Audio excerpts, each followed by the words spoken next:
pourquoi certaines personnes qui se sont fait abuser prennent du poids et surtout souvent c'est du poids qu'elles ne parviennent pas à perdre.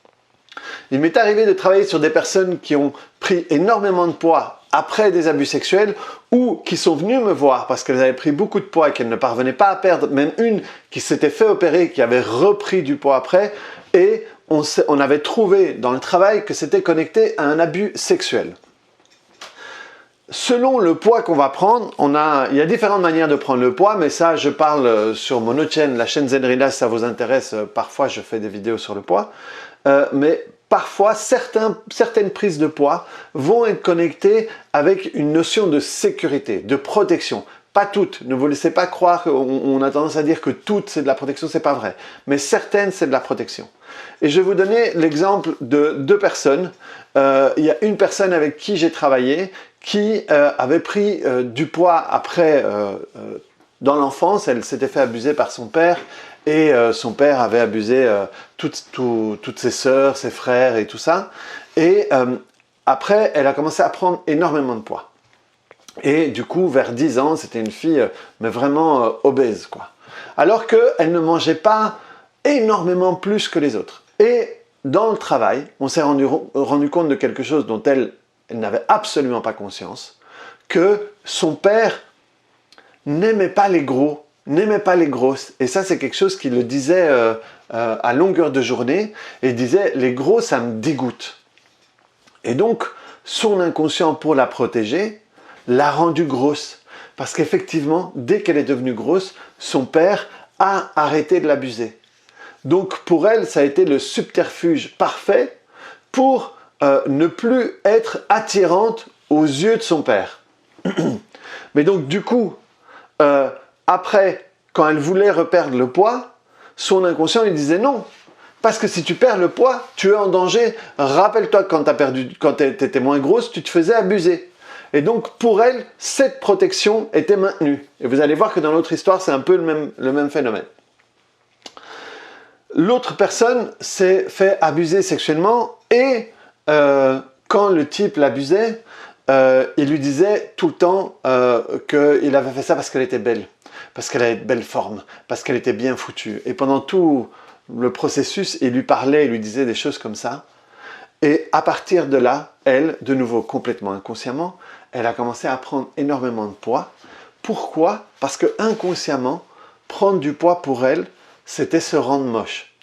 Il n'y avait pas seulement ça, elle a pris du poids, elle s'est laissée aller, son hygiène aussi avait changé. Et donc pour elle, elle s'est rendue moche parce qu'on l'avait abusée, parce qu'elle était belle, parce qu'elle était bien foutue, parce qu'elle sentait bon. Et donc, de nouveau, complètement inconsciemment, l'inconscient s'est positionné dans une forme qui va à l'inverse des raisons pour lesquelles elle a été abusée. C'est les conclusions qui ont été tirées à ce moment-là. Et donc, pour elle, redevenir belle, maigrir, avoir une meilleure hygiène, c'était très compliqué. Et elle ne comprenait pas pourquoi. Sauf que inconsciemment, se repositionner dans le fait d'être belle, sportive, sentir bon, machin et tout, c'était se repositionner dans la position, de nouveau je le redis, dans la position de la personne qui peut être abusée. Ce sont les raisons inconscientes pour lesquelles parfois on peut prendre du poids après être abusé. Pas tout le monde prend du poids après être abusé, mais on va se rendre compte que régulièrement, quand il y a des prises de poids consécutives à un abus, c'est pour se protéger de ce qui s'est passé. Et donc, à ce moment-là, c'est, comme on peut dire, on va entendre souvent, mais de nouveau, je vous le dis, ce n'est pas le cas de toutes les prises de poids. On va mettre de l'espace entre nous et l'autre.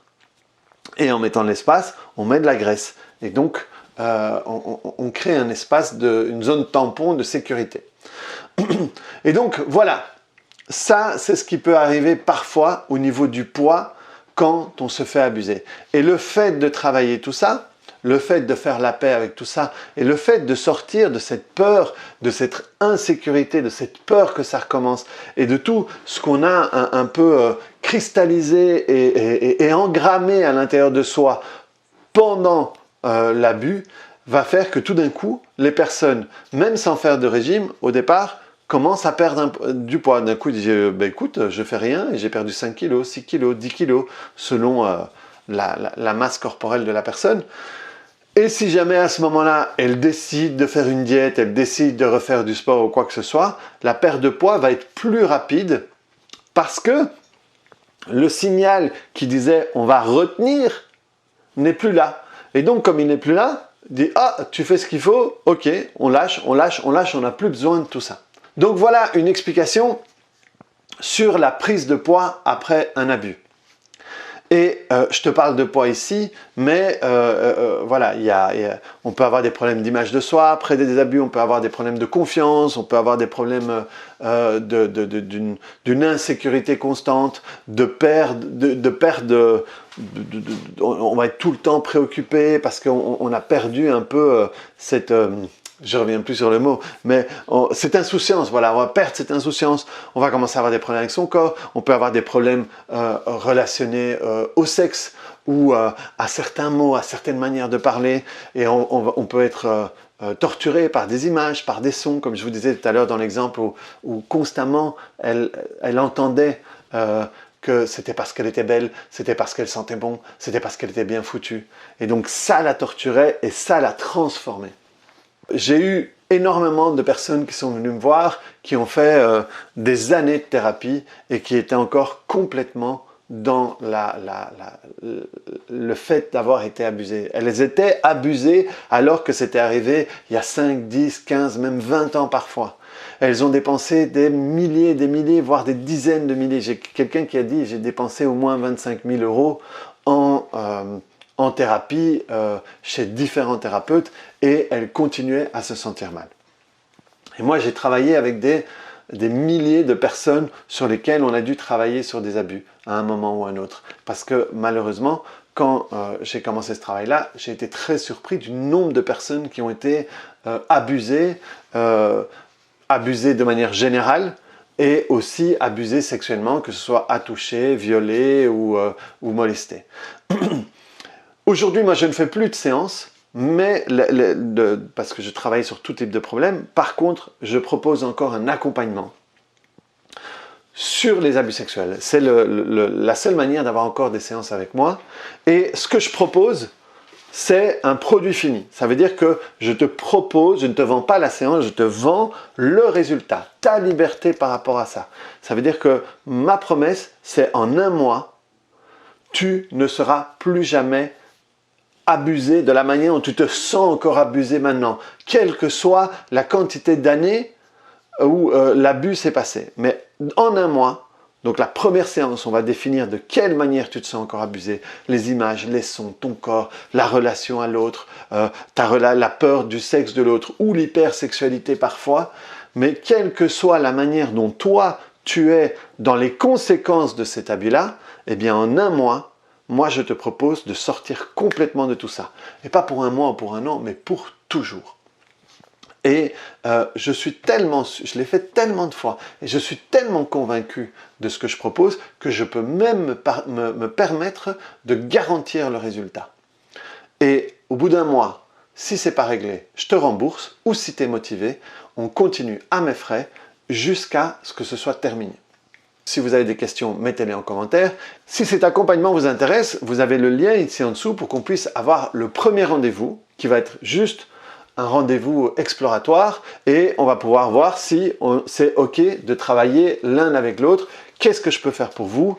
Où est-ce que vous en êtes? Et si c'est le moment pour vous de faire ça, parce que moi, ce qui m'intéresse, c'est les gens qui sont prêts. Si vous n'êtes pas prêt, il n'y a pas de souci, mais je vous le dirai pour que vous ne perdiez pas votre temps et que moi, je ne perde pas le mien. Donc, vous avez le lien avec toutes les explications en dessous. En attendant, je vous invite à voir cette vidéo qui est comment se reconstruire après un abus, qui vous donnera encore plus d'informations sur ce qu'il faut faire et vers où il faut aller pour renaître après l'abus et pouvoir faire la paix avec tout ça, parce que je vous assure, c'est possible. Salut!